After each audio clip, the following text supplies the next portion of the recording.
Welcome back to the Stock Spotlight podcast. I'm your host, Michael. Today's episode asks a deceptively simple question. Can a great business still be a bad stock?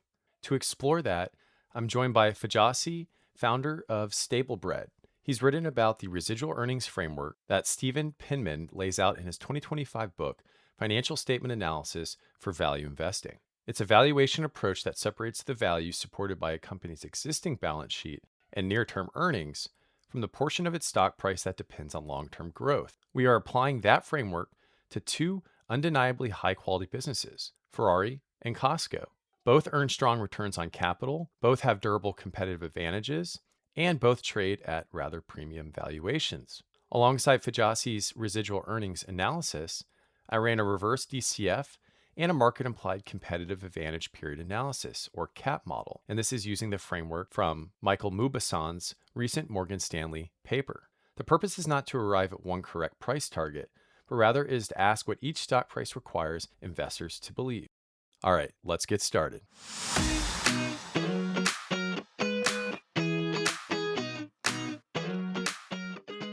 Fajasy, welcome to the podcast. Can you briefly introduce yourself and then explain what you're building with StableBread? Yeah, my name is Fajasy. I'm the founder of StableBread. My background is in finance, with much of my professional experience in VC as an analyst and doing startup research and consulting. And so StableBread is some project I started in 2018 just to have somewhere where I could share what I've learned on how to analyze value and manage one stock portfolio, because that was something I was very interested in learning myself. So I started sharing that online. And since then, I've published over 500,000 words on these educational how-to guides. And my current focus now is mostly on doing stock research and building various tools just to help me accelerate that process. That's fantastic. And it's sort of similar to why I started the podcast and my Substack and an X account as well. So I was browsing your website, and one topic that really caught my attention was Penman's residual earnings valuation. I'd say most investors are familiar with the discounted cash flow model, where you forecast cash flows for several years, estimate a terminal value, and then discount everything back to the present. So I'm curious, what drew you to Penman's approach? Yeah, so previous to Penman, I knew about most of the valuation models. Most investors are familiar with like the DCF, driven discount model, comparables, to name the main ones. And the one that I always tended to rely on was the DCF. And the issue with a DCF, as most investors probably know, is where the value comes from. And that's because you forecast cash flows for a certain number of years, um, which I would argue is the most difficult part to do accurately because you're effectively predicting the future. And the general rule people tell you in college, if you study finance, is 5 or 10 years, but that's just an arbitrary number. Ultimately, you can forecast, 1 or 2 20 years if you really want. It's really just based on how far out you can accurately, reasonably forecast growth, and also when you expect the company to reach a normalized state. But in any case, with the DCF, the main estimation you're doing is usually going to be the terminal value, which is at the end of the explicit forecast period, and that in a conventional DCF makes up anywhere between 50 to 80% of the total value. And the more accurate and realistic approach is to apply a perpetual growth rate to estimate terminal value. So you're just assuming that the DCF grows, or the company grows, at a constant rate forever after the end of that period, regardless of like what terminal value method you use, whether it's a multiples based approach or a perpetual growth rate approach. The terminal value carries the most weight. So as an investor, you're obviously trying to be reasonable with your terminal value assumptions. So you do things like ensure the terminal growth is below the nominal GDP growth rate or the 10-year risk rate as a proxy. And you can build sensitivity tables to see how variations in terminal growth impact valuations. These are all good practices to do, but it's still largely a guess at the end of the day. And the terminal growth rate is sensitive, so small changes typically change the implied valuation considerably. Yeah, you hit on a lot of great points. And I noticed this too with my reverse DCF model in Excel. I actually plotted out the visualization of the terminal value. And it is a large percentage. I think it's around 70% in that one. And then also agree just on, and it kind of makes me also think about being able to be flexible, and I think we'll talk about that with this residual earnings model too, and even getting a little deeper than a DCF through, like maybe a custom driver model with some specific operating outcomes, which is something I've been working on with Rollins recently. So before we apply Penman's residual earnings to Ferrari and Costco today, let's define the framework itself. The way I kind of understand it in simple terms is that shareholders supply capital and then require a return on that capital. And a company only creates additional value when it earns more than that required return. So, could you walk us through how residual earnings captures that and how you calculate it in your model? Yeah, exactly. The way you describe it is the conceptual overview. And I think reading that alone from Penman's book was a bit hard for me to understand. So, to dig into a bit more, the entire framework really just starts with what you already know, which is book value, or also known as shareholders' equity, which is right on the company's balance sheet. And that's just the accountant's measure of what the business is worth, which is assets minus liabilities. So then the question you're really asking from there is whether the company will add value beyond what's already captured in the company's book value. And so Penman proposed that the way you answer that is residual earnings. Some people call it residual income as well.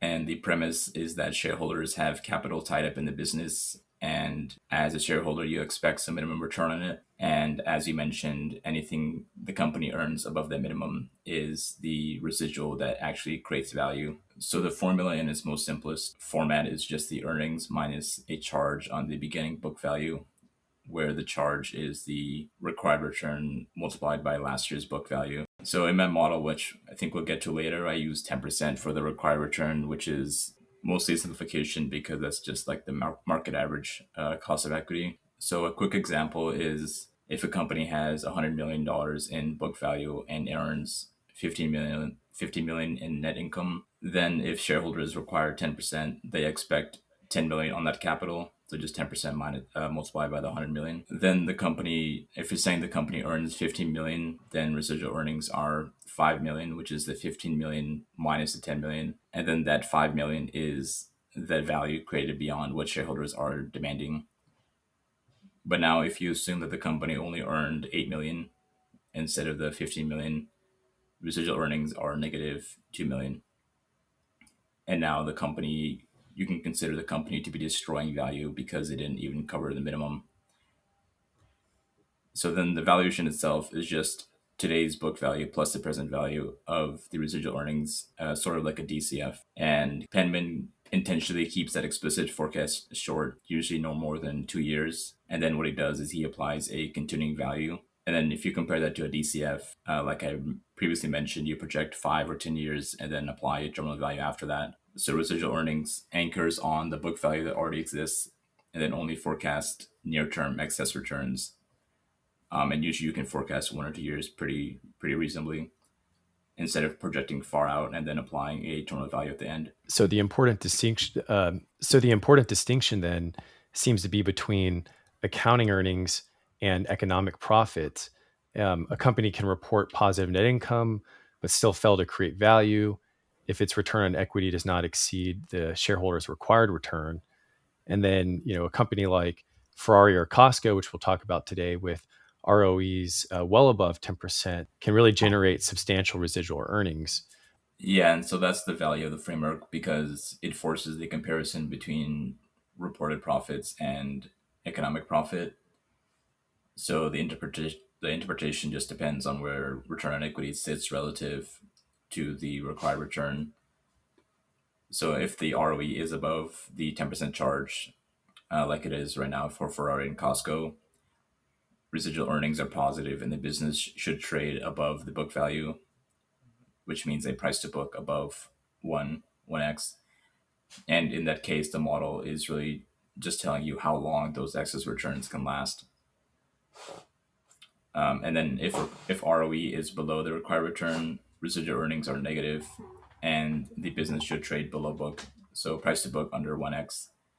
And in that case, it's eroding shareholder capital instead of adding to it. And then at the break-even point, ROE equals required return. So it should trade at book value because it's creating nothing beyond the equity that's already there. So that's what makes it a relatively clean mispricing screen, because a stock trading below book that you think will earn above its required return is a potential buy. And then a stock trading well above book that you expect to earn below its required return is a potential sell. Yeah, I love that. It really simplifies things. So one follow-up on that, how should investors think about book value for asset light companies or, a company that has repurchased a significant amount of stock? Any other nuances that investors should think about when applying residual earnings to different types of companies? Yeah, it's a good question, because you're really relying on the accountant's definition of book value. And the truth is that book value can understate the real capital, so you've got to keep that in mind, which means that heavy buybacks, intangibles that never get capitalized, past write offs, and things like that can all leave reported equity well below the actual economic capital of running the business. And when that happens, ROE looks abnormally high and price to book looks inflated. But the reason it doesn't entirely break the model is that the residual earnings self corrects. That's because if the book value is understated, the capital charge will be smaller, but the earnings those assets produce still flow through. So residual earnings pick up whatever the balance sheet left out. You just should not take the price to book at face value. There are a couple other nuances as well. So the model assumes clean surplus accounting, meaning everything that hits equity flows through either earnings or dividends. So if a company is parking big items in other comprehensive income, you have to account for that. And a company with negative book value basically breaks the anchor entirely. So residual earnings just isn't the right framework to apply for companies with negative book with companies for companies with negative book value. It just works best when book value is still a meaningful measure of the capital in that business. Yeah, that makes me think of two companies, ADP that I follow that has a lot of that other income, and then one I own, Booking, actually that I think actually has negative equity to all the buybacks that they do. So those are great call Yeah. outs. So let's start then with Ferrari for this residual earnings analysis. Your model uses book value per share, I think, of around $22 and a 10% required return. And Ferrari's forecasted ROE runs, we'll call it roughly 39 to 44%, meaning that it earns several times the return shareholders require here. And I think that produces the residual earnings of about 742 a share in 2026 and then rising to around 790 by 2027. Can you walk us through what those figures tell you? Yeah, thanks for laying that framework.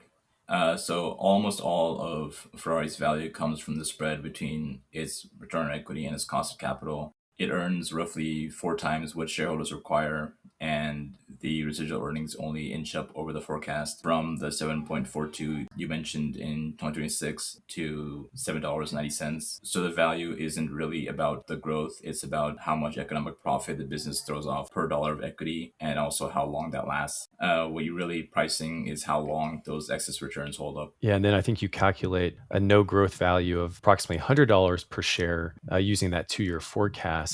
So Ferrari's stock price in the model, I think, was approximately 370, which would mean about 270, or roughly, I think, 73% of the stock price is attributed to long-term growth beyond the value that's already supported by that book value and near-term earnings. So my first thought is that 73% does seem high, but for a business like Ferrari, maybe you expect a lot of value to come from that durability of excess returns. So what do you think of this?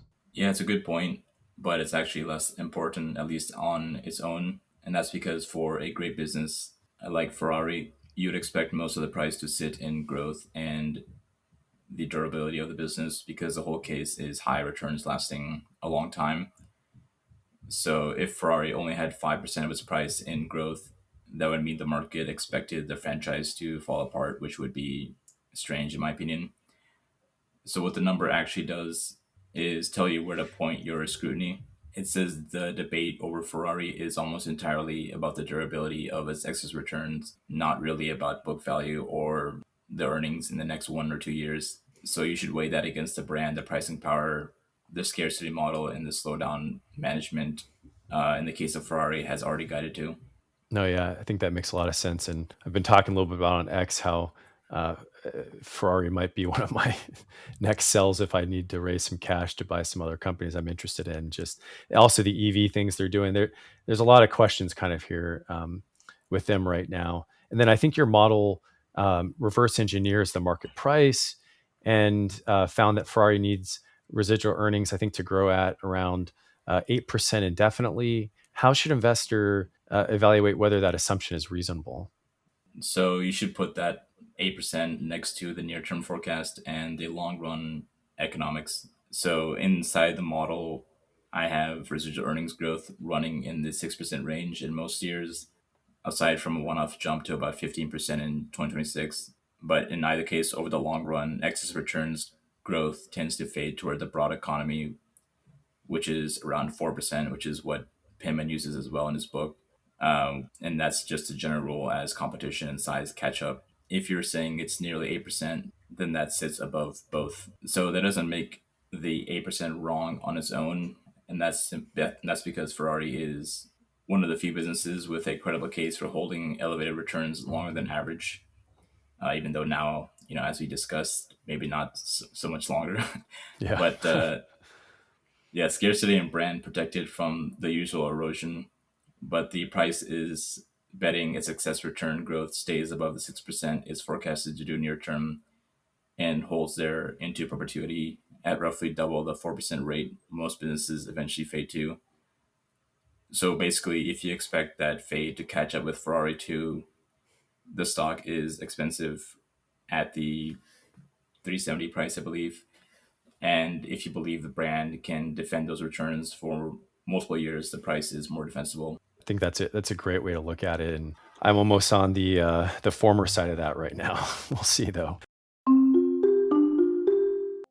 Okay, so now let's turn our attention to Costco, which I think is another exciting company to talk about. A little bit different situation than Ferrari, perhaps. So, Costco's book value per share in the model is approximately $66. And I think its forecasted ROE is 28 to 31%, which is still far above that 10% required return. And then you have residual earnings rising from 11.43 per share to 14.54 by 2027, and its no growth value is $210 per share. And if you compare that to, I think, a stock price of 936, that means around 78%, which is even a little higher than Ferrari's.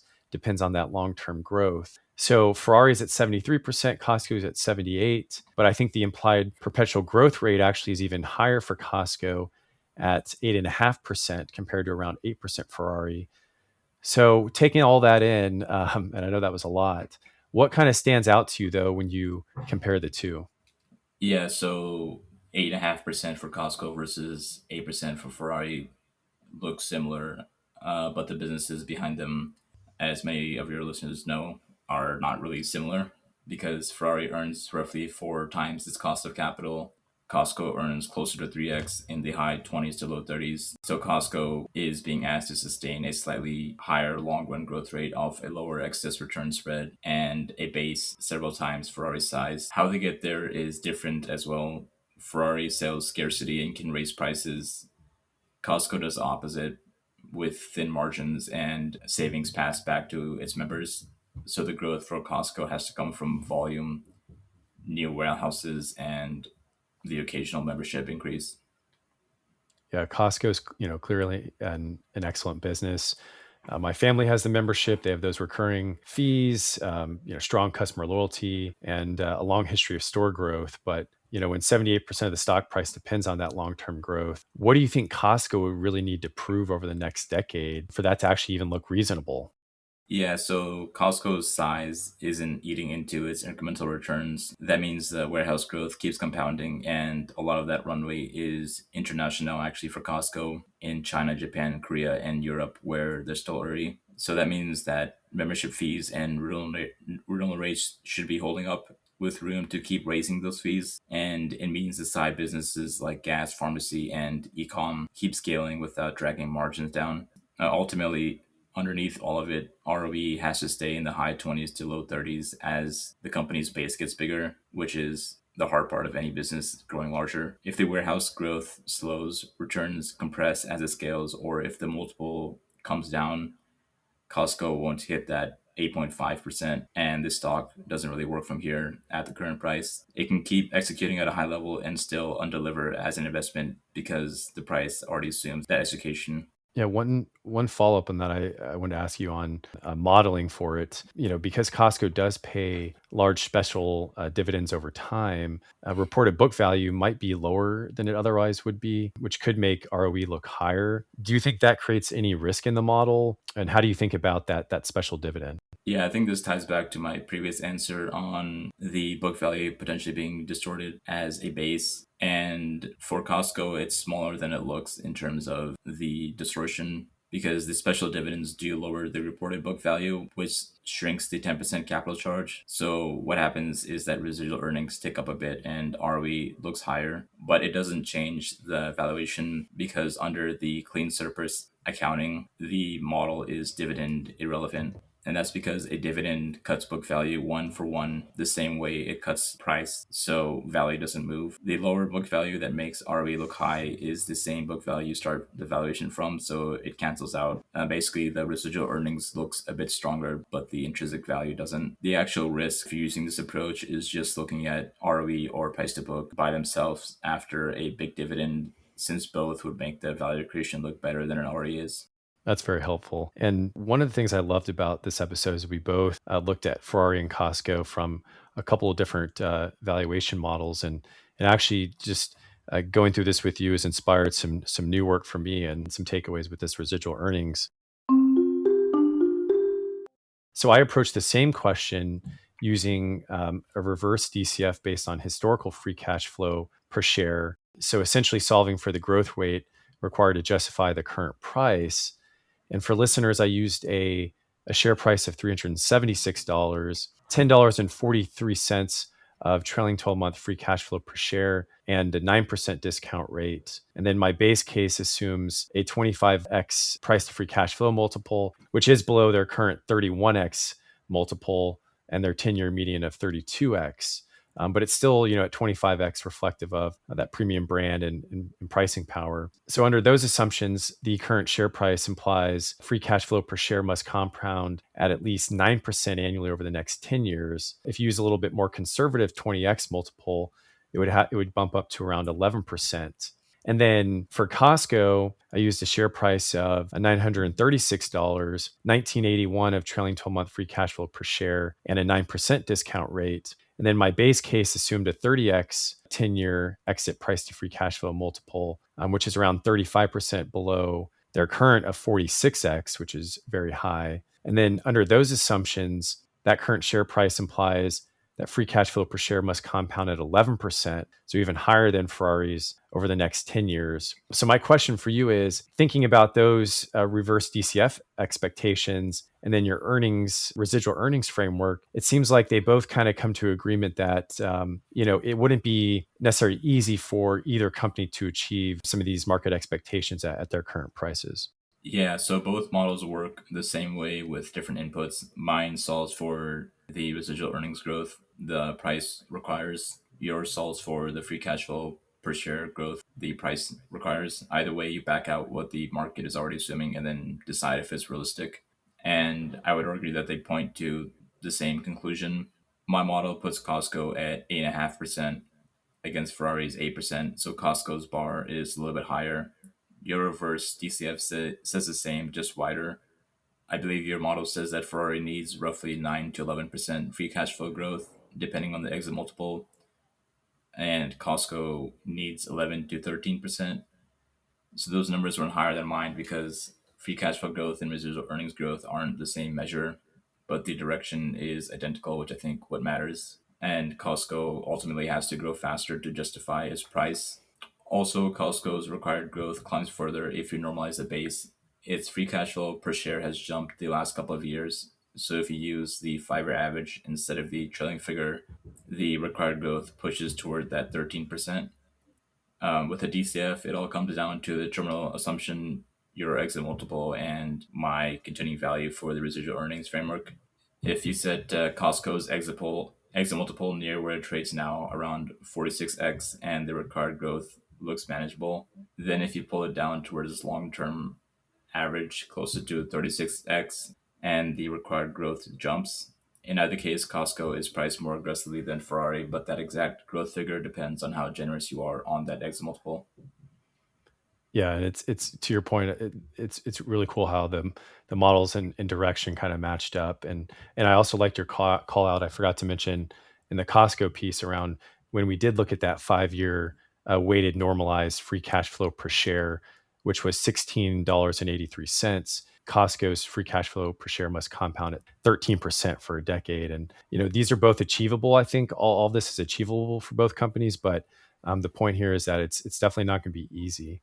And so the second framework that I looked at, and I actually built this just for the episode. I hadn't really used it before, but I was reading a Morgan Stanley article on competitive advantage period, and they have this CAP model. So I built something for the episode, and it answers a similar question, similar to residual earnings. How many years does a company need to keep earning returns on incremental invested capital above the cost of capital for today's enterprise value to make sense? And so for Ferrari, I used a enterprise value of 67.2 billion, a guru focus median WACC of 5.4%, and then a 21% ROIC, a 48% reinvestment rate, and a 10% value compounding rate.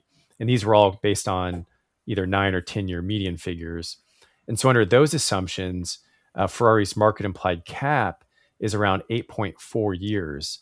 So at 8 years, I think the model supports around 66 billion of that 67 billion in enterprise value. And then for Costco, the model uses a current enterprise value of 405 billion, a median WACC of 9.7%, ROIC of 24%, a slightly higher reinvestment rate of 53%, and also a higher value compounding rate of 14%. And despite all of this, the model still doesn't support its current enterprise value within my 20-year maximum cap period that I put in the Excel model. So at 20 years, it supports around 209 billion, or only 52% of their current enterprise value, leaving that gap of around 196 billion. So looking at this competitive advantage period model, how do you react to that? It's kind of similar, I guess, in direction as well to the other models we discussed. Yeah, I'm glad you put together a CAT model because it really ties in the reverse DCF and Penman's residual earnings framework if you really think about it.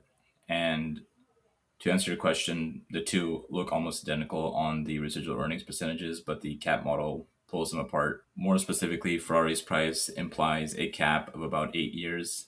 And at 8 years, the model already supports roughly 66 billion against its $67 billion enterprise value.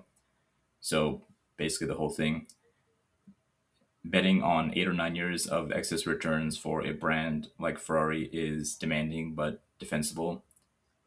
Costco is the opposite. Even at the 20-year ceiling, the model only reaches about 209 billion against its 405 billion enterprise value, just over half. And I think that's a much bigger ask than Ferrari's 8 years. Let's bring this back to the episode title now: Great Business, Bad Stock. What I like about your residual earnings model is that it goes beyond identifying a high quality business and instead asks how much future excess return is already priced in. How well does the framework distinguish between a great business that is reasonably valued, one that looks expensive but can deliver acceptable returns, and then one price with almost no room for error? And what other checks do you use to avoid overpaying for quality? Yeah, it's a good question, and maybe the most important one in this episode because ultimately that's what matters. I think Penman's residual earnings framework is one of the better models for exactly that because it doesn't stop at quality, it makes you price the quality. Which one you're looking at comes down to where the value sits and how much has to go right. So, a great business that's reasonably valued has most of its price supported by book value and near term earnings, with growth as upside you're not fully paying for. Those, as I'm sure you're aware, are rare, and they usually only show up when the market is scared about something, and in which case you're betting against the market. Then, a great business that's expensive but can still work is one where a lot of the price is growth, but the growth required sits inside what the business has actually delivered and can plausibly keep delivering. And a great business where the price leaves no room for error is one where the required growth runs above near the near term forecast and stays above the rate most companies slow to over time, with the market paying for excess returns to last longer than any reasonable model would support. And that's why the greatest companies we know today do exactly that. Then, beyond residual earnings, I lean on a couple other approaches. So I like running a reverse DCF, as you did, because but based on the actual cash available to owners, which is, in my opinion, a cleaner read on what the business can actually hand back, which is something that Warren Buffett teaches, his owner earnings concept. And the comparative advantage period, or CAP, is more of a conceptual framework I keep in mind when I invest, which is the question of how long excess returns can realistically last rather than a model I'm running on every name. Then I compare that implied growth to the company's own near term forecast and the roughly 4% GDP rate. Also, you can use like the nominal risk free rate as a proxy. And those excess returns tend to fade toward that over time. Then on the terminal side, I usually go with a terminal growth rate from using like a DCF rather than an exit multiple, though a price to free cash flow approach works fine as well, which I believe you did. And I also never settle on just one number, like a price target. I run scenario and sensitivity analyses. So I come up with a range rather than a precise buy or sell price, because at the end of the day, you can't reasonably estimate a company's valuation. You have to come up with a range. Just to summarize a few things, that was a lot of great stuff. Definitely agree on running scenario analysis and some sensitivity tables on key drivers. And then I like that you also mentioned owner earnings. I ran an owner earnings yield little model on SPGI that I think worked out really well. And I really like that it also forces you to kind of think about the CapEx breakdown too. And then also, yes, running the CAP model, I like it also conceptually. And I don't know how much I'll use it, beyond the episode, other than if I want to kind of run it on a company like this where it is a great business, but is it a great stock? Some of the inputs like ROIC and WACC, are volatile. And so there's some inputs there to be aware of. But this was really great. Let's finish on what I'll call rapid fire questions, kind of our lightning round of short questions and answers. And we'll get started with great business or great stock. Which matters more? Yeah, if you're asking about the return from here, the stock, which really means the price you pay. And that's because you can buy a great business, but a great business at the wrong price is still going to be a mediocre investment. And a fair business at a great price can beat it in terms of the returns. Ideally, you want both, but quality mostly buys you a lower chance of being wrong, not a pass on valuation. That's a good answer.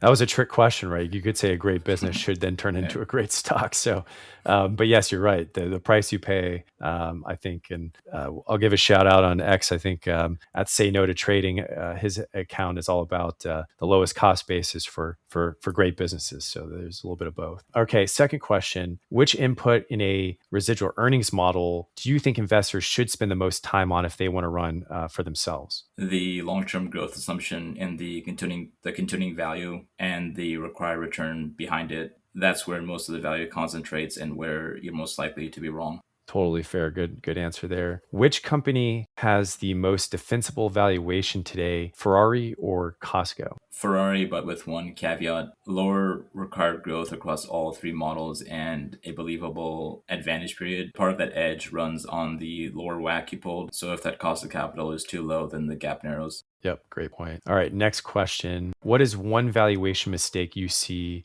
thoughtful investors make with high quality businesses? I see a lot of investors do this, and they assume that the premium multiple that a company has currently will last forever, when the reality is that carrying a rich multiple straight through the forecast bakes in that the market never re-rates or competition just doesn't exist. And then they talk themselves into overpaying because the business is quote unquote great, which in some cases it may actually be. But in reality, quality and price are still two separate calls, as we discussed before. Quality and price being two separate calls. I think that's a highlight of the episode. And we're seeing it right now with like Rollins and ISRG a little bit. This has been a really fantastic conversation. I think we've all learned a lot. Where can investors find your work? Yeah, everything I've done is published at StableBread.com or just on my Twitter and X, I usually post daily, just different research pieces and stuff like that. That's fantastic. And we'll also link your X account in the show notes so listeners can follow you there too. Well, I really appreciate the time. It's been a really great conversation. We've learned a lot. We talked about Ferrari and Costco, and I would love to reconnect with you in the future. Thanks, Michael. So that'll wrap up today's conversation with Fajasy on Ferrari, Costco, and the price investors pay for quality. My biggest takeaway from this episode is that valuation truly is an art, but identifying the assumptions embedded in a stock's current price makes that art more disciplined. That was the value of using multiple frameworks here. Residual earnings help separate the value supported by book value and near term earnings from the portion tied to long term growth and continued excess returns. Reverse DCF translated today's stock price into a required free cash flow per share growth rate. And the market implied cap model turned valuation into a duration question. How long does the company need to keep earning returns on incremental invested capital above its cost of capital? Each model here has limitations. Residual earnings can be affected by book value distortions. Reverse DCF is sensitive to starting free cash flow and the exit multiple or perpetual growth rate. And the cap model depends heavily on inputs like WACC, ROIC, reinvestment rate, and fade assumptions. So I do not think the answer is to standardize one valuation framework across every company. The longer I invest, the more I think the right approach is to customize the valuation method to the business in front of you, then use multiple frameworks when they help expose the assumptions that matter most. Ferrari and Costco have both generated exceptional long term returns, and both require meaningful future growth to justify their current valuations. But based on the residual earnings, reverse DCF, and cap models we reviewed, Costco appears to require the more demanding set of assumptions. Ultimately, a great business can still become a poor investment when the stock price assumes too much for too long. If you found this conversation useful, leave a comment or vote in the episode poll. Until next time, keep your process sharp, your standards high, and your portfolio intentional.